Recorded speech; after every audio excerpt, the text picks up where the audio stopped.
Today we're talking about reforms in the housing financial markets, which I think is crucial and very, very important. My concern is that there hasn't been a full explanation or an understanding how we got into the mess. And so far what I hear, the little bit we do hear, is that we will deal with problems with more technical solutions and more regulatory solutions rather than looking at the fundamental causes. To me, the fundamental causes are well understood by the Austrian free market economists because they predicted early on exactly what was going to happen, and it did. And they put the blame on three things: fixing interest rates, price fixing, interest rates too low for too long, and also the line of credit that was with the Federal Reserve, which was something the Congress did, even though it was $2 billion. It created a lot of moral hazard because even Greenspan admitted that there was probably about a $14 billion indirect subsidy to Fannie Mae and Freddie Mac, which also encouraged the distortion. And on the books, it was legal, for the Federal Reserve to buy mortgage debt. And of course, there were no restrictions at all because it's done in secret about exactly how much credit will be created. And because of my concerns and understanding of what was happening in July of 2002, I was convinced that we were working on a financial bubble, and I introduced legislation that would have removed the line of credit from the Treasury, as well as prohibited the Fed from buying mortgage debt, which most people would object to. No, we need them for the emergency, but that's what caused all the moral hazard. And I think it also existed for the benefit of us selling debt overseas. This encouraged foreigners to buy it, knowing the Treasury stands behind this and the Federal Reserve stands behind this, and the whole cycle continues. But when I introduced that legislation back in 2002, I said by transferring the risk of widespread mortgage default, the government increases the likelihood of a painful crash in the housing market. And the system could stave off the day of reckoning by purchasing GSE debt and pumping liquidity into the housing market, but this cannot hold off the inevitable drop in the housing market forever. In fact, postponing the necessary but painful market corrections will only deepen the inevitable.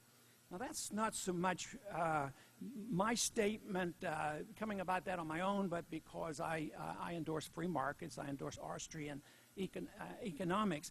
And I don't see any understanding of that coming from our leadership in the Congress or the Fed or the Treasury.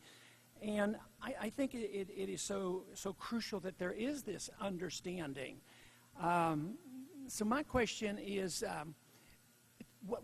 are you familiar with the explanation of the Austrian economists of the business cycle, how bubbles are formed, and what we should do? And you shake your head yes. If so, if you do understand that, which part of it don't you like? And why don't we look more carefully at those economists? They were right 10 years ago. I believe they're right now. Why aren't they consulted?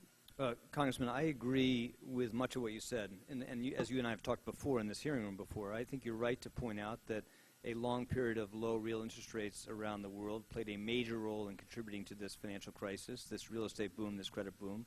You're also right that moral hazard played a very important role, most dangerously in Fannie and Freddie.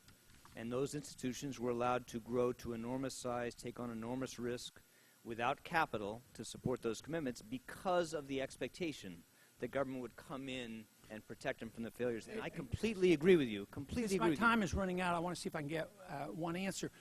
My bill that was suggested years ago, would that be a proper thing to do now to make sure that that line of credit and this inevitable purchase of this kind of debt from the Fed, we should restrict that or remove it? Would you agree that that was a good suggestion? I have to go back and look at your bill, but as I said in my statement, I think when you think about what system should replace our current system, a critical part of that is to make sure you don't have institutions with private shareholders taking advantage of a subsidy from the government that leaves the taxpayer exposed to the risk of substantial losses. So I agree, at a centerpiece of future reform will be dealing with the moral hazard in the current framework. But doesn't the monetary system breed into the system the moral hazard? The Fed is designed to be the lender of last resort. No, I don't think that I was. mean, the that's what it says. They're to be there to pick up the pieces. The GSEs were different, as you said, because there was a credit line, and because this expectation built over time that the government would be there. That had nothing to do with the Fed. In fact, the Fed, as many colleagues said earlier, our concerns bore out because that's what exactly happened. Yeah, you know, no, exactly. You were again. the government Yeah. did pick up the pieces, and now we're in a bigger mess. Gentleman from Illinois, Mr. Mansell.